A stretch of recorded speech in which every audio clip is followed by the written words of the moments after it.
Welcome everyone that's joined us in the last couple of minutes. We'll give everyone a few more minutes and then get started. In the meantime, we'll be dropping in the chat our Jamboard and our email list if you aren't getting our emails already and would like something direct to your inbox. Bienvenidos a todos. Vamos a empezar en unos minutos. Mientras tanto, en el chat nosotros pusimos el vínculo para entrar al Jamboard, si quieren poner ahí su nombre, y para inscribirse en nuestra línea de correo electrónico si aún no está inscrito. Boa tarde a todos, bem-vindos. Nós já vamos começar a reunião em alguns minutos. Tem uma instrução para vocês colocarem os seus nomes e o seu e-mail para participarem. Good evening, everyone.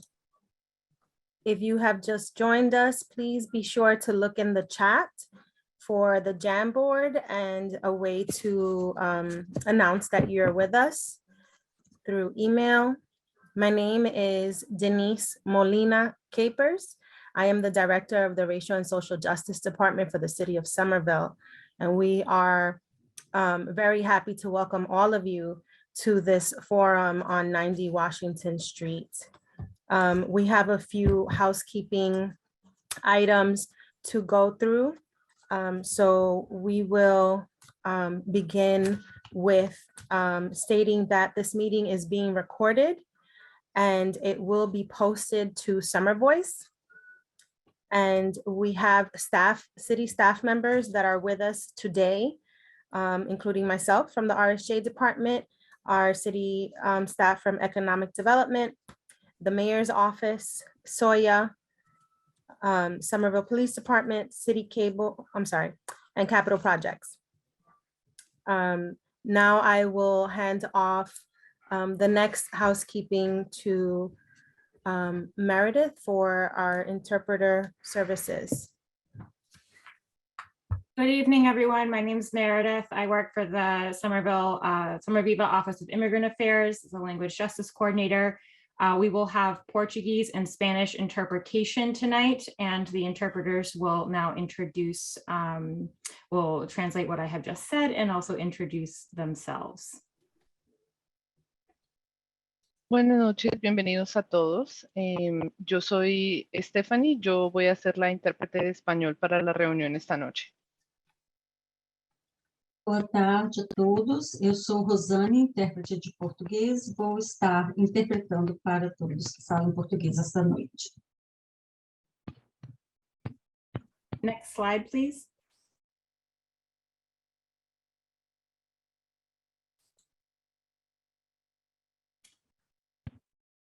If you are on a computer, these are the instructions for joining interpretation channel. We have not started the interpretation yet, so please wait until we are done with the instructions, and then you will be able to join the channel. Vamos a empezar a dar las instrucciones para cómo acceder a los canales de interpretación. Los canales aún no están encendidos, pero vamos a dar las instrucciones desde ya para que sepan. Si están desde un computador, tienen que buscar en la parte baja de la pantalla un icono de globo con la palabra interpretación, como aparece en la pantalla.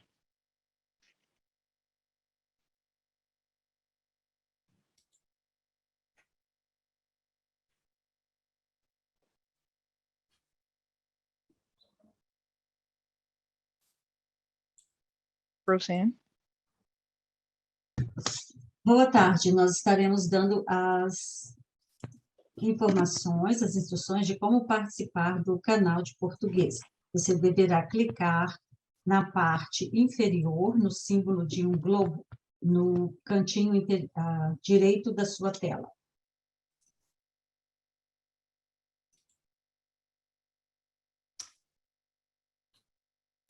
Thank you. If you need any further assistance, please feel free to. There are more instructions, sorry. Oh, I'm sorry, Mary. Once the interpretation is started and you click on the globe in the lower right side of the menu in Zoom, you will click the globe and then select the option for the language that you speak. Una vez usted le haya dado clic al globo, tiene que seleccionar el canal en que usted normalmente habla, inglés, portugués o español. Si es bilingüe, le pedimos que por favor tome tiempo para escoger alguno de estos canales, independientemente del lenguaje que usted escoja. Es importante que escoja uno de estos canales y se quede en este por la duración de la llamada. Depois que você clicar no globo, você deverá selecionar a opção para o idioma que você fala. Então, você vai rolar aquele aro e escolher o português. Next slide. If you are joining from a smartphone, you will start by clicking on the three dots in the bottom right corner of your screen. Si usted está conectado desde un celular inteligente, tiene que darle clic al botón de los 3 puntos para buscar más opciones para el canal de interpretación. Se você estiver utilizando um telefone inteligente, você deverá clicar nos 3 pontinhos no canto inferior direto da sua tela para selecionar o idioma. Then you will select the option with the globe symbol. Desde ahí va a seleccionar la opción de Language Interpretation para seleccionar el canal. Depois você irá selecionar a opção da sua língua, que tem o símbolo de um globo.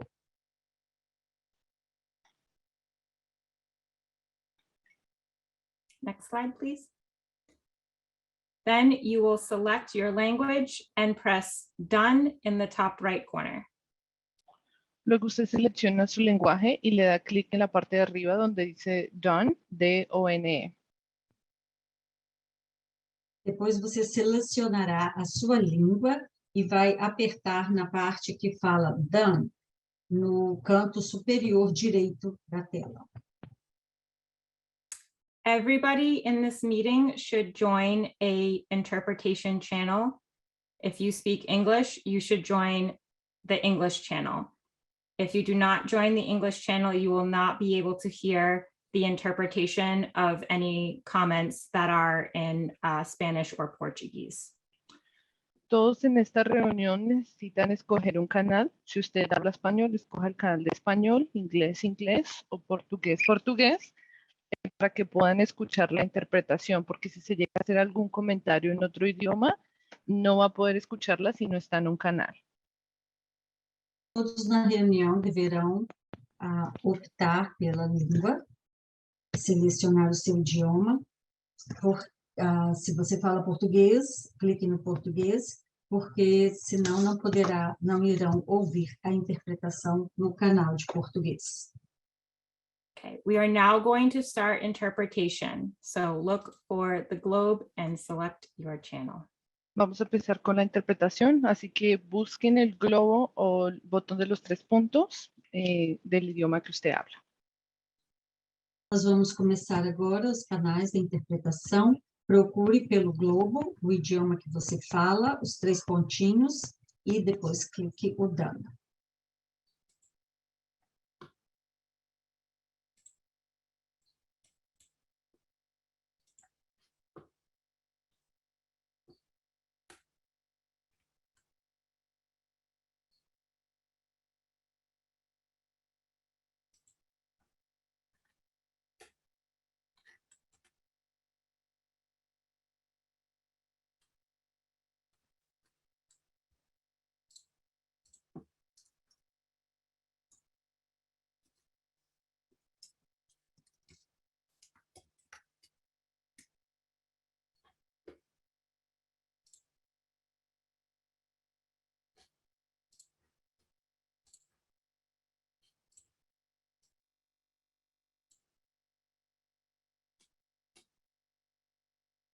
If there are issues with the interpretation function, please write them in the chat. And I think we are all set.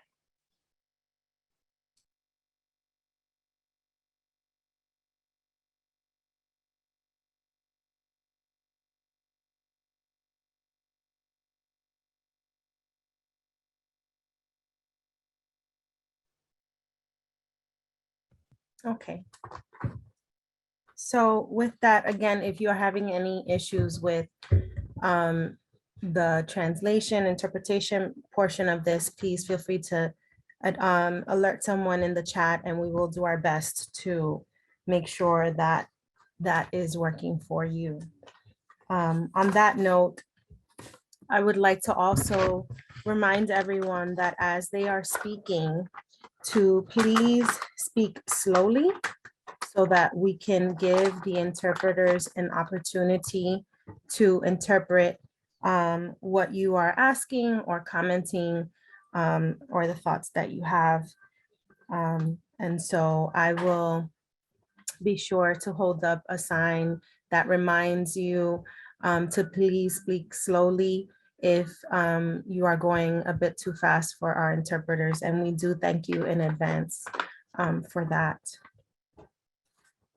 Again, I'd like to mention that here with us tonight, here with you tonight, is Mayor Madam Katiana Ballantyne, our economic development staff, Ted Fields, Tom Galagani, if you guys can just wave as I say your names. Capital Projects Director, Melissa Woods. Again, myself, Denise Molina Capers, Director of the Racial and Social Justice Department. From the SOIA Department, we have our Deputy Director, Meredith Gamble. And from the Police Department, we have Captain Rich Levy. So we have some community agreements that we would like to share along with other housekeeping. The meeting is being recorded and will be available on Summer Voice. We are monitoring the chat portion section of this Zoom so that we make sure that we are prioritizing any needs that you may have or any questions that you may have. Again, please speak slowly. As we facilitate the question and comments period, I do want to note that when it is your turn to speak, I will ask you to unmute. But other than that, everyone is in the mute function, just so that we can be respectful of everyone's opportunity to be able to speak. So please pay attention to whether you are getting a pop-up that's telling you to please unmute. That means that we would like to give you the opportunity to speak. As we move along, we will be asking for community members to speak. Then we will pause and give city staff an opportunity to respond to any questions that were made. We will be paying attention to repeat commenters or persons who want to ask questions, and we apologize in advance if we do not call on you right away. We are making sure to give everyone an opportunity to speak. So if you've had an opportunity to question or share your thoughts, and you're not being called on again, it's because we're trying to give those persons who have not had an opportunity to speak and that respect and that time. We will take note of your want to speak again, and we will come back to you if the time permits. The other piece that I would like to share is that we would like for everyone to make sure to speak for themselves. This is usually best done if you use I statements. Speak for yourself, for your own thoughts, for your own needs, your own wants. And that way we can be respectful of everyone's ability to speak for themselves and share their own lived experiences and thoughts. 1 second, please. With that, I would like to give the floor to our Madam Mayor, Katiana Ballantyne. Good evening, everyone. I'm very excited that you're here this evening. Really want to hear what your thoughts are. I'd also like to recognize that the president of the City Council and Ward 1 Councilor Matt McLaughlin is with us this evening. And yep, thanks for the wave, Matt. So thank you for coming. We need your voice, and that's why we're here. It's why I'm here. We will continue to have more conversations with the East Somerville community. We've heard concerns about this project from a fair number of residents, and I'm here because I wanted to hear from you directly, and I wanted you to hear from me. We've put our pencils down. The design of the public safety building is on pause so we can take community feedback into account before taking more steps forward. This round of feedback is important to inform our next steps. So with that, I would like to just get a sense of who's in the room and how involved you've been in the process. So could you let us know by raising your hand in the function, have you participated in a Washington Street or public safety meeting in the past?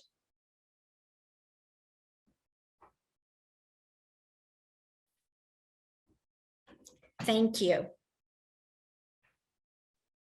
So then I have another question, which is, have you visited the 90 Washington Street redevelopment project page on the city's website?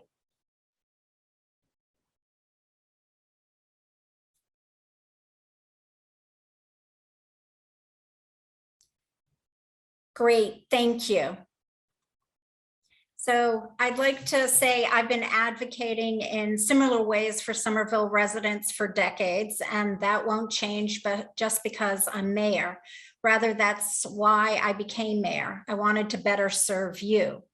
So when I say I'm here to take your thoughts and concerns seriously, I mean it. But I also want to be clear. This community is full of lots of different people with lots of different opinions. As mayor, I have to consider all those opinions. Then it's my duty to find a solution that best meets both individual needs and community needs. And on this project, I've heard a lot of conflicting opinions, and I'm aware of a great community need. So to be sure we get to the best solution for all of us, I'd like to ask you also to think like a mayor as you participate in this discussion. Don't get me wrong, please still speak up for your individual concerns, but please also commit to working with us to better address those concerns and still deliver on the needed resources to the full community. So before I hand this over to staff and you, I want to share exactly what I'm considering and hoping as mayor. And there's 5 areas that I've been considering. First, we need a public safety building for the city, no matter what public safety looks like in the future. We're working on a process to re-envision public safety, but whether a traditional police force or social workers or workforce training is part of how we deliver public safety, we will need a building for the people who are doing that work. It can take a city many years to get a building planned, approved, located, designed, and built. That is why we have been designing this public safety building project to be flexible space. We are planning for it to be ready to accommodate public safety needs, no matter the form they take. I hope you will keep working with us on that intention. Second, we need a fire station for this area to protect the lives, homes, and businesses. The city evaluated and landed on this location as the best site that can meet this vital need. I fully understand that siren noise is a concern, and I ask only that you give staff a chance to explain plans for reducing siren noise in the area. The same approach is working across the city at fire stations in our other neighborhoods. Third, 90 Washington Street has been vacant for years, and I want East Somerville residents to have better services and amenities. The court gave us permission to take the lot for a public safety building, but they said we were allowed to also include other uses as long as we built the public safety building too. Options include a park, storefronts for shops and services, affordable housing, or more. I want to work with you and the neighborhood to figure out what that should be. Private developers must only meet zoning code. If the city doesn't develop this lot, you will have far less say in what happens. I want you to have the say. Fourth, as mayor, I have to be careful with the tax dollars. With the unanimous approval of the city council at the time, which includes 6 current members of the council, including me, the city spent roughly $8 million on the property and has invested significant time and money since to start the designing the public safety building. To protect that investment of public dollars that was made in good faith, my hope is that we can work with you to make sure that the designs and plans work for you. I'm hoping you will commit to letting us work with you to ensure we have the trees and the green space, that we work to manage parking impacts, and be sure that the noise reduction plans or building designs work for you. Fifth, I know that staff worked very hard on outreach and options to participants, but we are always striving to improve. As mayor, I'm committed to making sure that when we reach out to the community, that we do our best to make sure everyone who wants to be heard has a chance to join in. We are pausing now to listen again for that reason. I'd now like to introduce Melissa Woods, the Director of Capital Projects. I'll be here throughout the meeting, as well as if you have questions that you'd like to direct to me after, or certainly to my email, mayor@somervillema.gov. Thank you. Melissa? Thank you so much, Mayor. Let me share my screen and get back to our presentation. It sounds like, from show of hands and thumbs up in this virtual world, we do have some participants here this evening that have participated in the 90 Washington Street project in the past. So thank you very much for that. I'm just going to spend 5 minutes giving a very brief overview of the work that we've done thus far. And I'm happy to answer any questions in the listening portion of this evening, or meet with any one of you to talk about the project further if you need some more history. So the project really started in 2018 when the city of Somerville selected 90 Washington Street as the ideal site for a new public safety building. And in April of 2019, the city acted to acquire that property through the demonstration project plan. COVID joined us, and things slowed down for a bit because we were focusing our resources on other things at the time.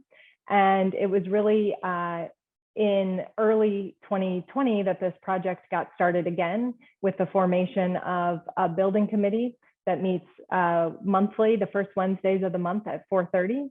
And then it was in the fall of last year that we met with the city council, and they urged the public safety building project team to really work more closely with our partners in economic development on the 90 Washington Street site.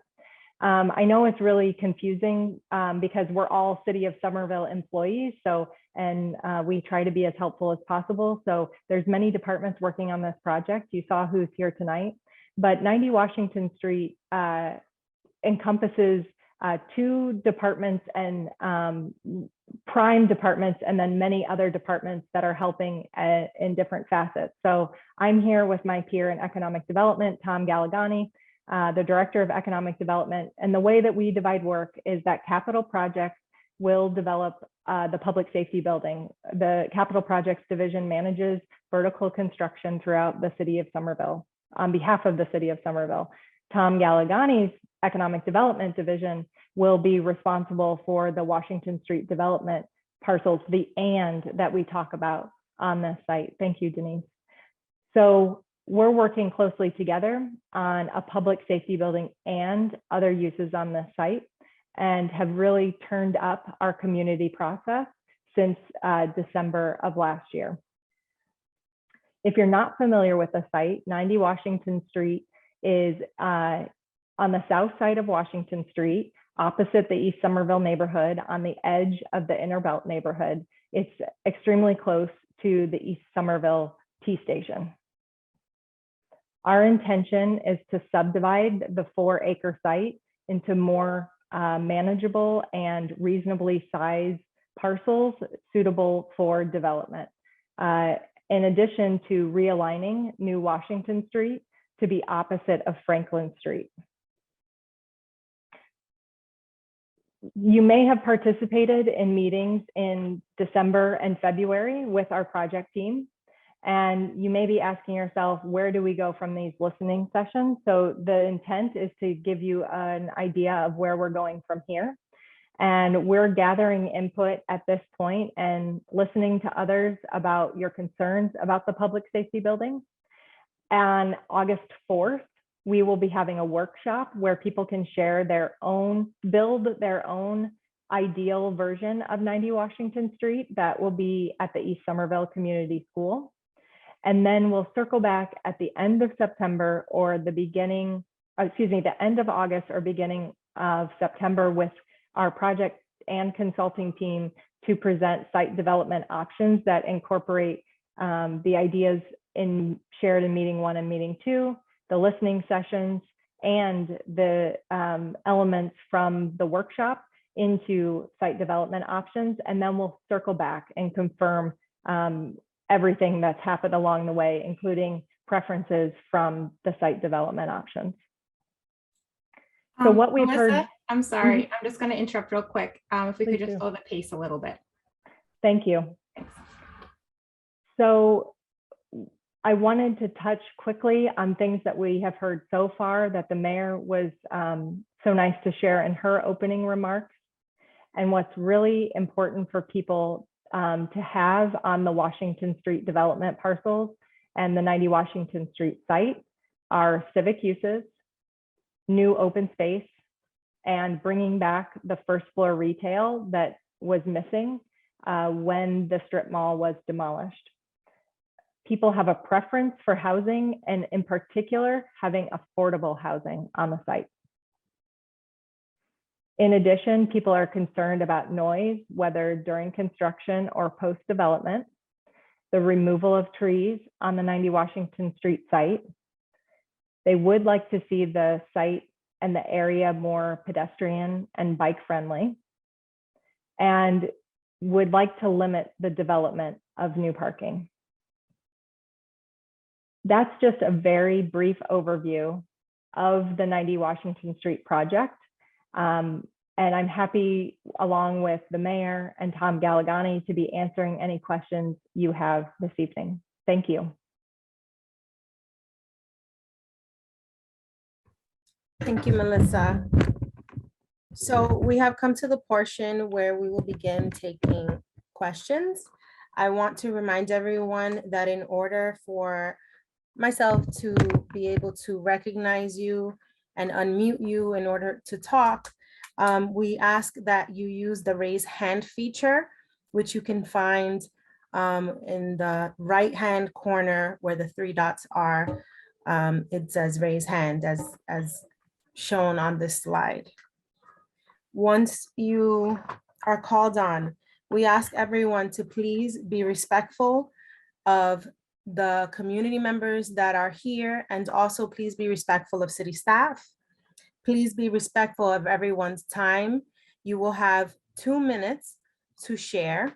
And when you are at your 30-second mark of those 2 minutes, I will be sure to lift up my little sign here that says 30 seconds. When your time is up, I will respectfully mute you again in order to allow for someone else to speak. Again, if you have more to say, we welcome you to raise your hand again. However, we will be selecting those persons and community members that have not been able to speak first before we go back and into the rotation of those who have already spoken. We are requesting that as part of being respectful, that you speak for yourself and your own thoughts. Again, usually that's more easily done when you use I statements. And so with that, we will have 4 community members speaking, and then we will pause and allow for staff to be able to answer, respond to questions and or comments. And then we will go back into the 4 more community members rotation. So with that, if you would like to speak, please use the raise hand feature and I will unmute you as the first person to be able to speak. Please note that we are taking notes of your questions and thoughts and comments. So even though we'll be touching base with 3 more persons or 2 more persons after you, it is being noted and they will respond to your questions and comments accordingly. So who would like to speak?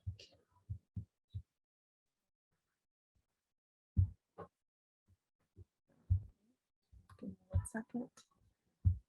All right, I see you, Grace, and I am going to ask you to unmute. Hi, can you hear me? Yes, we can. Awesome. Okay, so first of all, I wanted to say I'm really excited that this space, really happy that this space got designated for community use and like, you know, for the city instead of like a private company or something, making more condos or whatever. I'm just really glad that this is a space that's going to be used for the community. It makes me happy. I've lived here my whole life. My mom lived here her whole life. She grew up on Franklin Street, actually near the site. And I'm just glad to hear that that's what's going on with it. And in terms of, I saw that this meeting was happening, and I was also really excited to share ideas on sort of what public safety means and what I think it needs, the city needs, or and I think that it would be really cool if we could have some kind of community center, because I think that that is a massive need for the city. And I think this space is a pretty good space for it. As well as you'd mentioned earlier that most people are saying like housing, affordable housing specifically, and I also agree with that. I think the combination of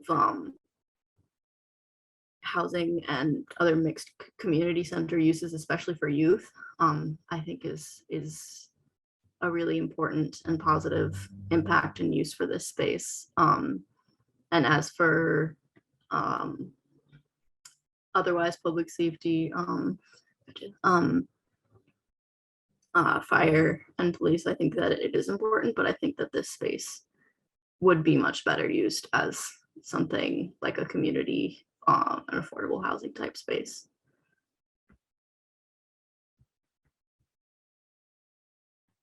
Thank you, Grace. The next person that I will ask. Sorry. The next person that I will ask to unmute is Ryan.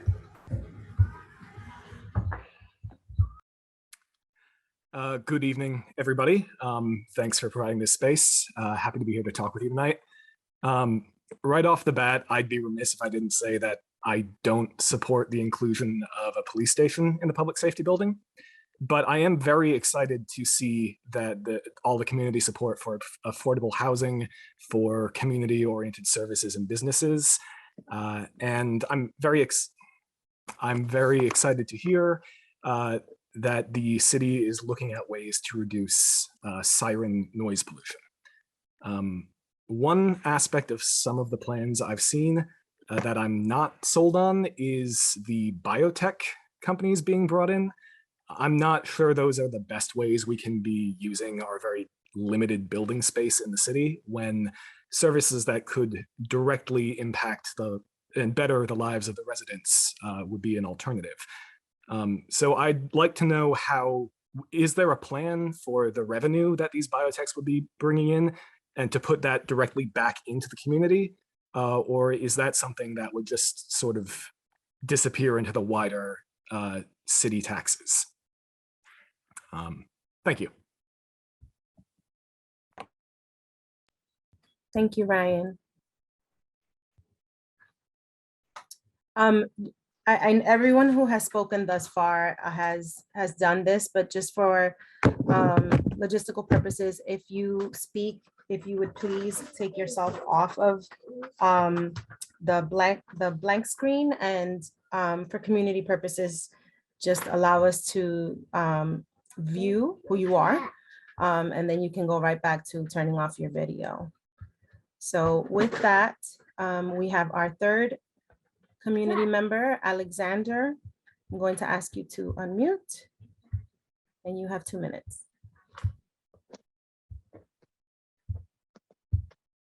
Hi there, can you guys see me? Can you hear me? Excellent. I work in biotech, and I actually agree with Ryan. I don't know that we need more biotech buildings in this area. We have a huge number of facilities being built just over in Union Square, Cambridgeport as well. There's a lot of it. I would like to see more community-focused buildings as well. And given that these buildings are going to be in use for, who knows, 80, 100 years maybe, it would be really nice to see some forward-thinking features, something like white roof paint, solar panels, like a pollinator garden or a rain garden, extra consideration for more trees as we try and greenify our city, especially since this is adjacent to the highly industrialized area just south of it, which has the worst tree equity score just about in the greater Boston area. It'd be really nice to see some effort made towards sort of cutting back at just the concrete wasteland, get some more trees in there. That's all I got. Thank you, Alexander. And Could people speak up a little bit, please? Thank you, Ted. Mr. Fields would like people to speak up a bit, so that he's one of our note takers, so it would be important for him to make sure he's hearing you correctly. Thank you in advance for your cooperation. The next and the last community member to speak before we allow city staff to respond is Anne. And I'm going to ask you to unmute now. You have 2 minutes.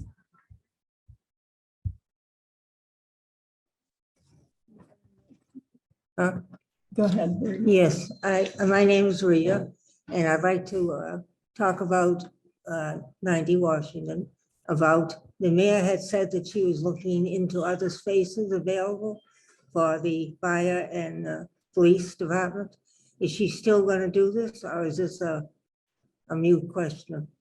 Is it still on the books for her to go through to look at another area?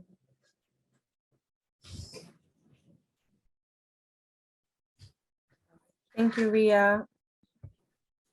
And with that, we are going to allow city staff to respond to questions. Hi, this is Tom Galagani. I serve as the Director of Economic Development and the Interim Executive Director of the Office of Strategic Planning and Community Development. I heard 3 of the 4 comments related to the future uses on the site beyond the public safety building, and thank you very much for those comments.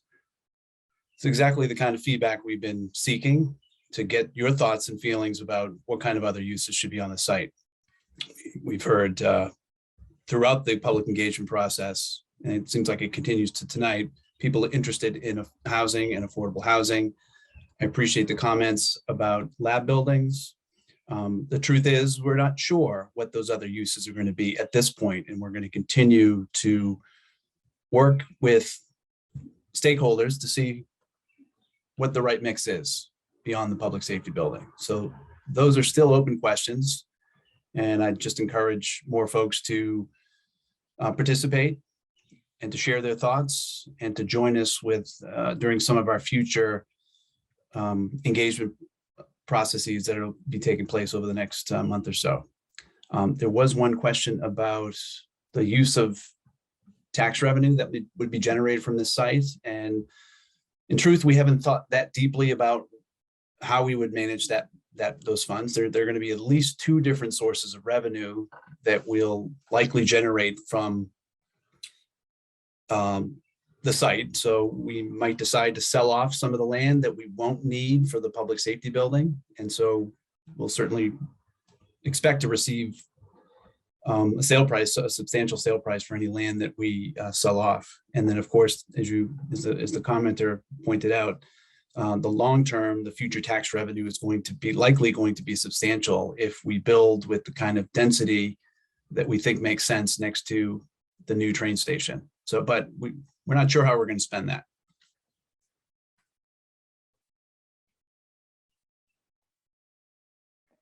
Thanks, Tom. I wanted to touch on a few other comments that were made. The first about whether we're looking for a new home for the public safety building, and we believe we have selected the right site at 90 Washington Street for a new public safety building, so we are not looking for a new site. And the other was comments about sustainability, and we plan to build the most sustainable City of Somerville building yet on this site. We have an ambitious goal of carbon negativity by 2050, and this building will help us get there. The Somerville zoning ordinance that was passed in 2019 put a lot of sustainability requirements on private development, and we are holding ourselves to that same standard. So thank you for those questions. Denise, I think we can move on to our next section. All right, so we have Andrea. I'm going to ask you to unmute, and you have 2 minutes.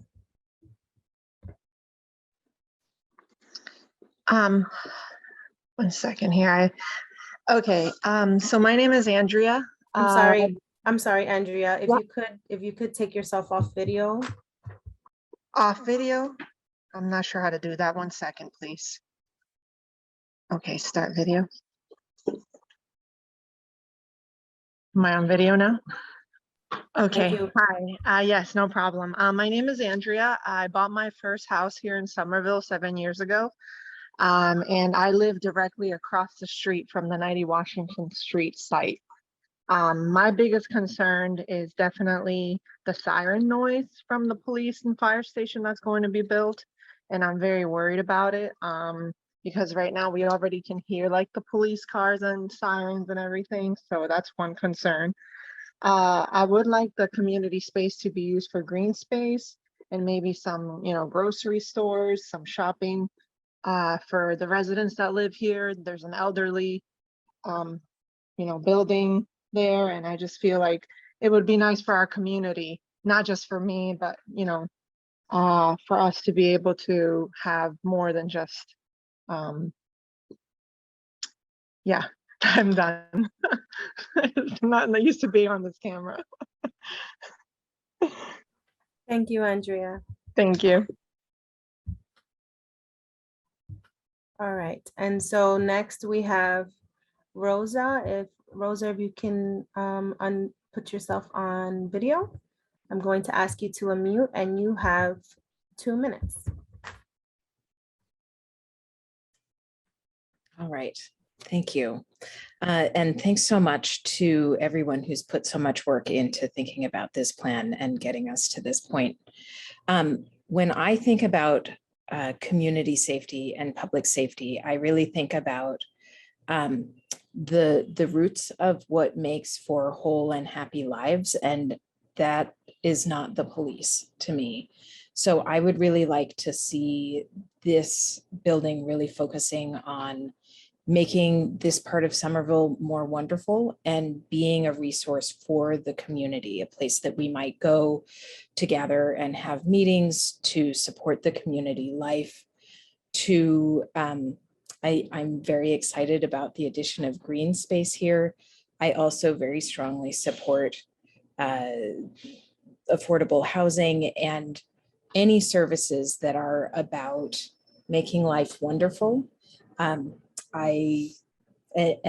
for me, that is much more sort of day-to-day life and much less investment in the police and sort of like the aftermath of problems that I'd like our investments to be working to prevent. Thank you. Thank you, Rose. So we have our third community member, Grace. I'm going to ask you to please show video and unmute.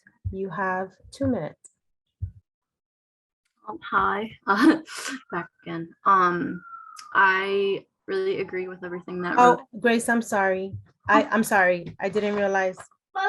I'm going to, that is my 2-year-old. Grace, I will put you back on the list. If you can raise your hands again. I do apologize. I want to hold myself accountable to what I said in the beginning, that we would give everyone a chance. Thank you for understanding. So with that, I'm going to call on Mike. Mike, I'm going to ask you to show video and unmute. You have 2 minutes. Hey, can you hear me okay? Great, okay, thanks. I really appreciate this forum tonight. I thank all of the mayor and the city staff for being here. I just want to say I'm a little confused about the sort of stage of these discussions. I'm hearing a lot of questions and input about things that seem very early in the design process, and openness from the city to suggestions that are pretty wildly different from one another. But I also just saw a budget number submitted for this building, and it seems like certain things have been decided, and it's really unclear to me what has been decided and what hasn't been decided, and especially coming on the heels of budget season and having conversations about public safety that included, for example, a city council resolution to commit $200,000 to HHS for a non-police mental health crisis response unit, and seeing that rejected from the final budget, but seeing $100 million plus public safety building that seems in a confusing state of finality to me. The numbers just don't really make sense to me right now. So I'd really like to understand better where this process actually is, and where it fits in the overall tapestry of public safety in Somerville, which is obviously about a lot more than just a new building. Thanks. Thank you, Mike. All right, and we have one more community member before we give staff an opportunity to respond. Lauren, I'm going to ask you to unmute, and you have 2 minutes. Hi, thank you. My name is Lauren Leone. Thanks for having this forum to listen to the community. I live in Ward 2. I'm a licensed mental health counselor and also an art therapist. I'm deeply concerned for how the pandemic is exacerbating mental health issues for our community and the collective trauma that we're facing because of that. And the stresses that are increasing needs for mental health support in our city.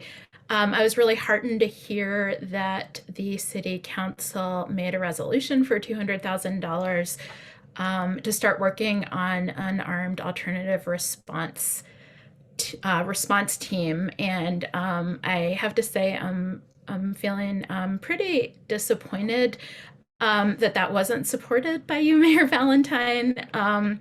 Several cities larger than Somerville have implemented alternative emergency response, particularly STAR in Denver.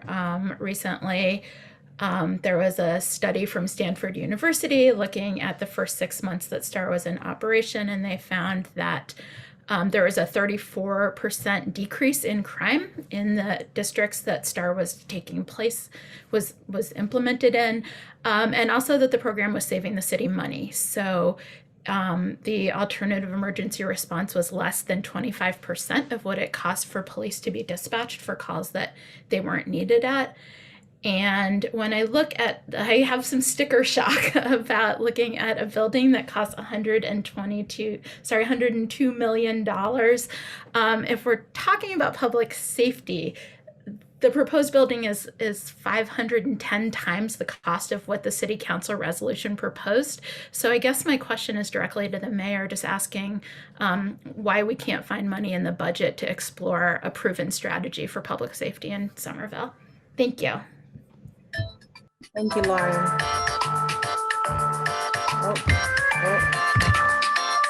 All right on time. As promised, Grace, I will give you 2 minutes and then we will give staff an opportunity to speak. So I'm going to ask you to unmute and you have 2 minutes. I agree with pretty much everything that has been said by other community members in the forum. I'm also very strongly against including a police station in this public safety building. I think that we should be looking, like some other people have already said, at preventing things from happening at the root causes, making affordable housing more accessible, making, somebody had mentioned a grocery store. It's just kind of hard to get to in that area. Green spaces, things that make a city healthier rather than react to things that are happening because people are unhealthy. And I think that that is really what public safety means to me. And what I think we should be focusing on with this building, especially. And I agree with what was said about the budget and using money for this really expensive building, as opposed to that you're looking at using for police, even though you opposed something that is statistically proven and community supported already to help people. It's a little hypocritical to be considering things in that way, but I think that everything that was said earlier would be a very, very positive, a very good use for this space and a positive impact on the community. Again, especially for young people, which I think are often overlooked in this city, as much as we like to say that they're not. We don't even have really many spaces for them to go. Saying that as someone who grew up here. Thank you. Thank you, Grace. All right, with that, I hand the floor over to city staff to respond.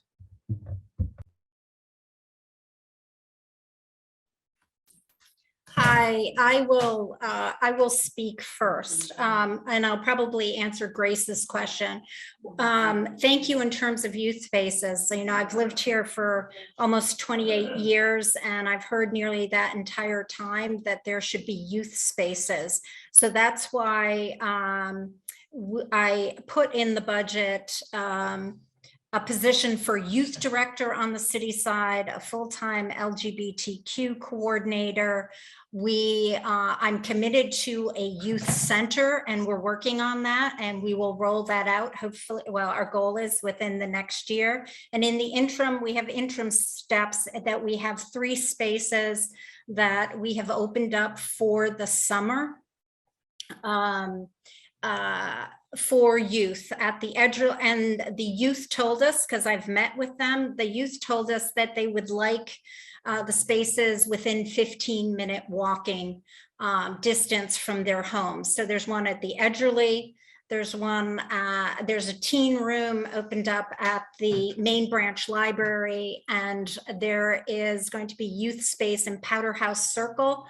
The building there, I always call it the little stone castle, that is going to be opened up for youth. So just so you're aware, those are 2 of them been opened up, and the Edgerly and the library, the teen room at the library and the stone building at Powder House is going to open up after the 4th of July week. In reference to $200,000 for a non-police response.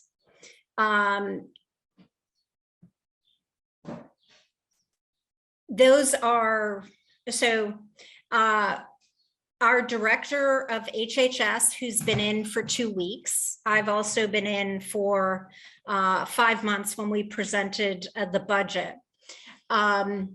What I learned, and I am not an expert in health services, is that we've had social workers as openings on the city side in health services. But licensure requires that they have a supervisor, and that was never budgeted for. So we have added to the budget a manager, and we've added a deputy director. And then the hopes is, as was said to the City Council through our new director of HHS, Health and Human Services, is that they would then look to see about hiring, being able to fill the positions which have been vacant for the last year, the position that's been vacant for the last year. To that. So in terms of the response, I am open to any suggestions, but we haven't finished our process. And we have the opportunity in mid-year to make those appropriations, but we needed to hire the manager and the deputy director. No decisions have been said that that is not an option. What was asked by the new director of HHS is that she wants to be given the opportunity, working with the director of racial social justice, and also getting the police report done and the community process done, that we could roll out a public safety plan or an interim plan getting us to, or steps to, sometime before the end of the year, so we could do a mid-year appropriation. So there have there's never been a comment said that exploring that as an option would not happen. It was said we had vacancies, we added new positions for this budget, and we need to fill the positions and give the new director of HHS an opportunity to roll something out, work with the director of RSJ, and just get on board. So thank you. Thank you, Mayor. I wanted to touch on a few more points. The first speaker asked about Siren Noise. And I wanted to speak about how the project in a public safety building operates, but also coordination with other departments about the existing mobility in the neighborhood. The public safety building will be the future home of the police department and Engine 3. The Somerville Police Department does not dispatch out of the building. There are very rare circumstances that someone would leave the building for response to an emergency. Engine 3 makes on average 6 call responses per day. And we are designing the new realigned New Washington Street to have the technology where there would not need to be sirens to leave the building. The reason the police and fire department use sirens is to make traffic aware that they are coming and for people to pull over. So if we have control of the traffic signals, we will better be able to manage that instead of having police and fire use their sirens. There's a transmitter technology called Opticom, and that is how these first responders have control of the signals. We do know, and I've heard from many Cobble Hill residents about the disruption of sirens today without the public safety building on site. So I am working with members of our engineering staff and our mobility team about future mobility planning on Washington Street. For instance, the separated bus lanes that exist on Washington Street today can also be utilized by emergency vehicles. So it's something that we're exploring as a way to egress vehicles without the use of sirens on Washington Street. So I look for a memo from those departments posted to our Summer Voice page in the next couple of weeks. Someone made a comment about supporting green space on the site. One of the ways that a new public safety building would meet its sustainability goals is by using a geothermal well field to heat and cool the building. And that requires land.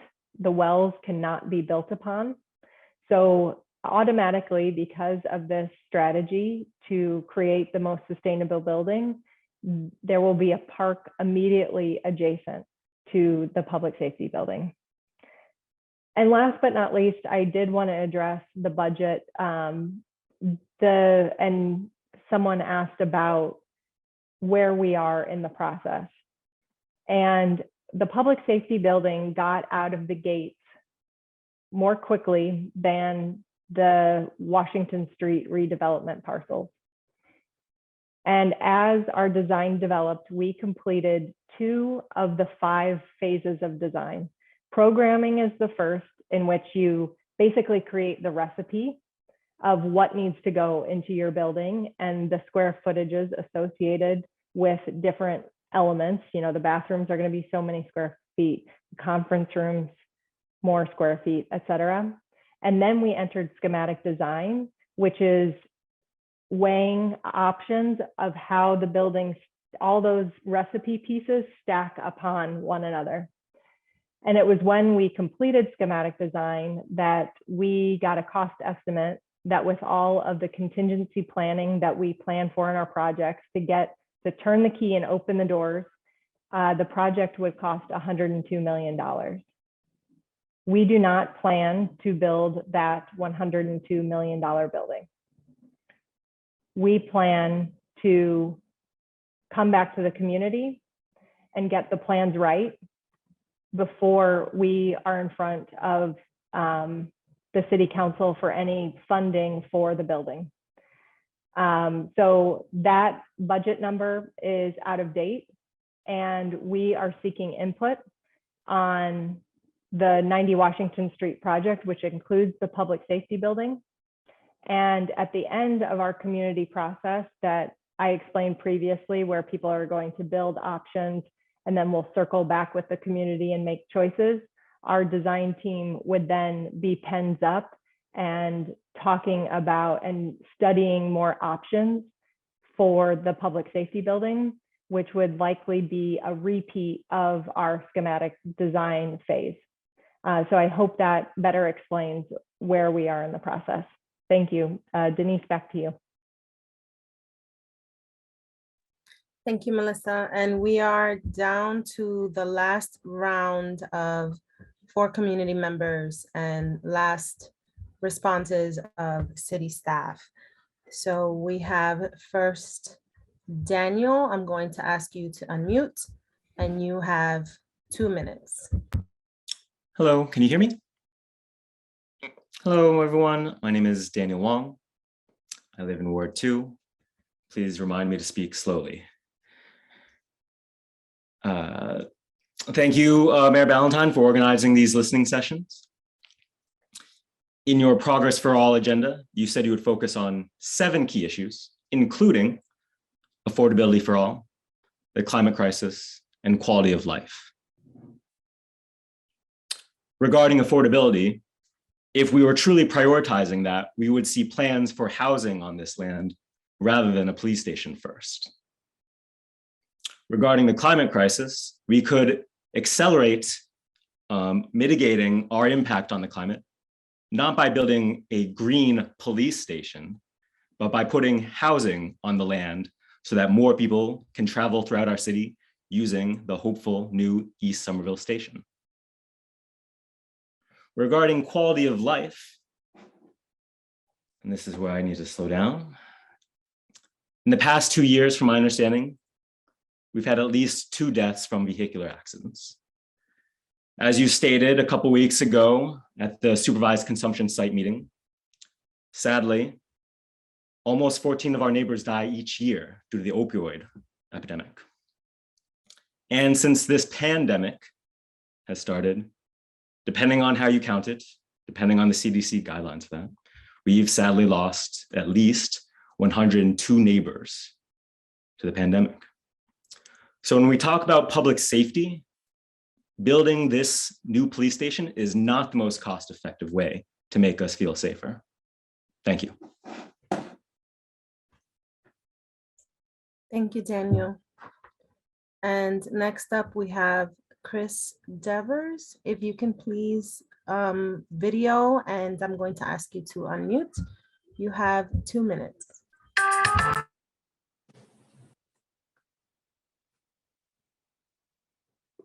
Okay, hi, sorry, it wasn't letting me unmute. Hi, my name is Chris Devers.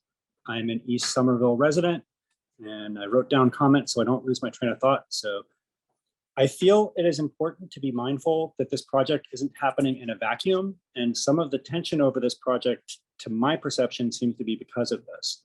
So just across the train tracks from here is the Brick Bottom neighborhood. The city recently published a nearly 100-page long PDF about plans for transforming this site that's going to include things like housing, biotech labs, offices, and open space, all great things. And it sounds like the city is considering services like a school or medical facilities in Brick Bottom somewhere down the road. Just behind 90 Washington is Innerbelt, and it seems obvious that this area will also be redeveloped, just like Assembly, Brick Bottom, Boynton Yards, Kendall. So this site is going to be within a mile of a bunch of other major projects that are transforming this end of the city. And with that in mind, while I agree with a lot of the things that people are saying, community centers are great, housing is great, I don't have a problem with any of that. I think these are all good suggestions. But one small site can't solve all of these problems. And I feel like we need to be thinking about how these things fit together holistically, if we can, if that's not outside of the scope of this meeting. And this site is not going to be able to do everything everybody's asking for, but it doesn't mean that these things aren't going to happen somewhere nearby. And I hope that they do. And I'll stop there. Thank you. Thank you, Chris. Next up, we have Kristen. I'm going to ask you to video and also unmute. You have 2 minutes. Hi, I wanted to thank you all for taking the time to listen to community concerns about this. I wanted to add my voice to others, saying that I am strongly against including a police station at this location, but I'm really excited to hear about the addition of a fire station and other potential readjustments to include alternatives to support community supports that aren't police, but still helping our community members. And I think that making it a community space or green space or affordable housing are all wonderful ideas. And it sounds like there's a lot of other places that it could be helpful to, but just wanted to add that voice. Thank you. Thank you, Kristen. Next up, we have Sam. I'm going to ask you to video and unmute. You now have 2 minutes. Hi, can you hear and see me? Great. Yes, we can. Thank you. I kind of wanted to add my voice to the many voices that have expressed opposition to the inclusion of police in this site. I My name is Sam. I live in Ward 5, and so I'm a little far away from the spot, but my experience of safety in Somerville is through infrastructure, access to education, access to food. I work in a grocery store, and that's really important to the people that we serve at our grocery store. And I don't feel like the addition of police will increase that feeling of safety in the city. It's very disheartening, and I feel very discouraged and underrepresented over the course of this process. In previous meetings, the consensus I've experienced is many folks expressing opposition to the inclusion of police. And I appreciate this listening session, but it just feels like we're not being listened to. To me, I feel like we're not being listened to. And I feel unrepresented because we express what we say. We vote in the city councilors that we want to do what we ask, and then what the city councilors input and reallocate funds for is vetoed. Thank you everyone for being here. That's all I have to say. Thank you. Thank you, Sam.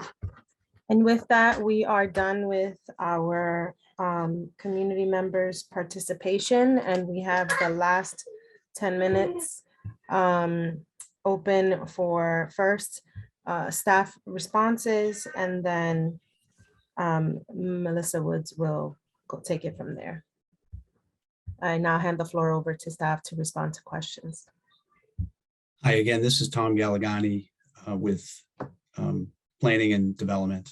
I wanted to address the comment from, I think, Mr. Devers in East Somerville. And I think you raise a really important point about looking at the big picture and figuring out how all these different planning initiatives and different districts that are nearby and adjacent to 90 Washington Street, how do they all fit together, and how do they all create a picture and a strategy for community growth quantitatively and qualitatively moving forward. And again, I appreciate the comments, and that's our Office of Strategic Planning and Community Development takes that very seriously. And we have, over the last, certainly the 6 years I've been here, but much longer than that, have taken that big picture look and done some very inclusive and progressive community-wide plans. First, we did Summer Vision about 12 years ago, and then followed that up 2 years ago with a revision with Summer Vision 2040. And we have then consistently over the last few years taking deeper dives into neighborhoods and taking a look at some of the transformative infrastructure that will be in place, particularly the Green Line, and how that impacts development around the new stations. And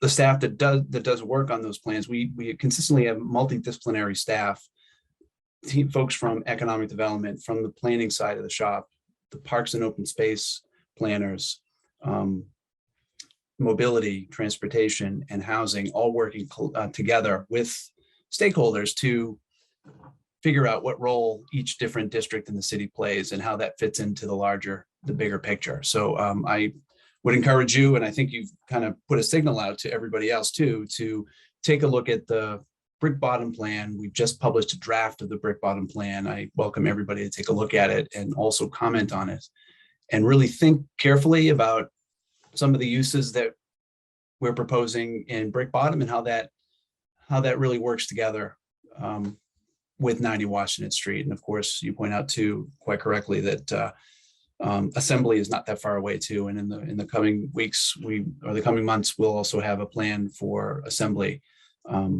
So please jump on our website. You can look at Summer Voice. Just Google Summer Voice, and that'll take you to our project websites for each of those different plans. And again, we always welcome more comments, more suggestions. We're always listening, and we're always waiting to hear your comments. So, but thank you, Mr. Devers.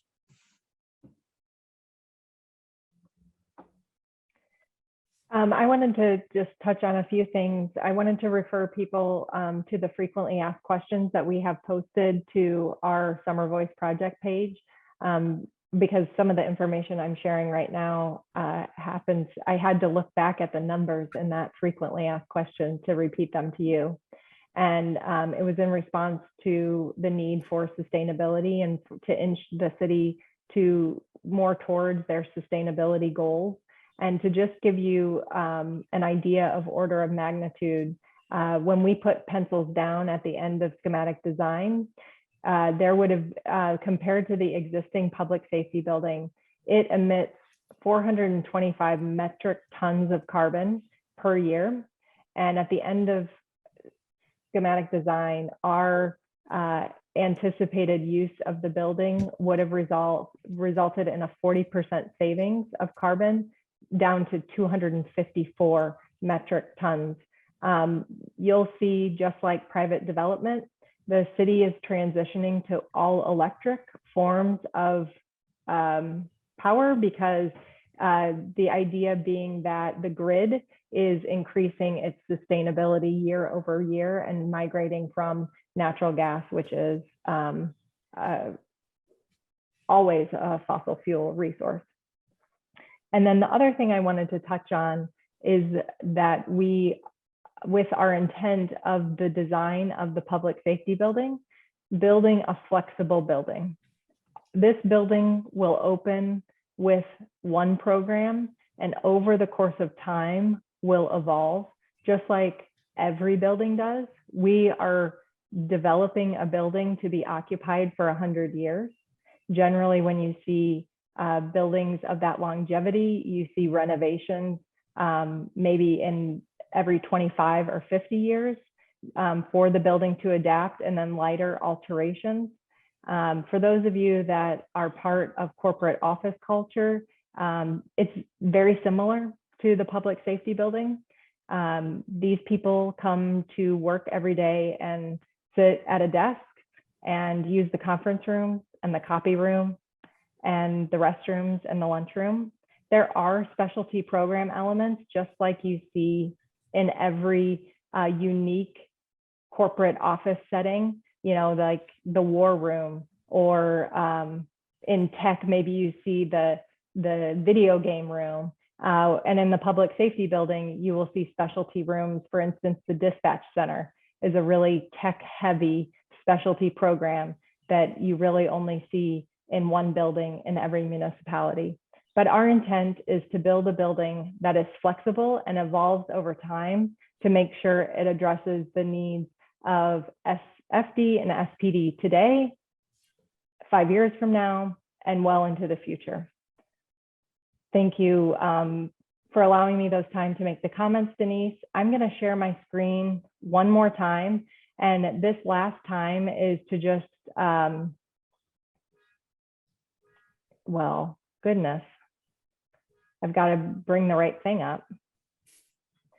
Is just to remind everybody on how they can find us after we hang up.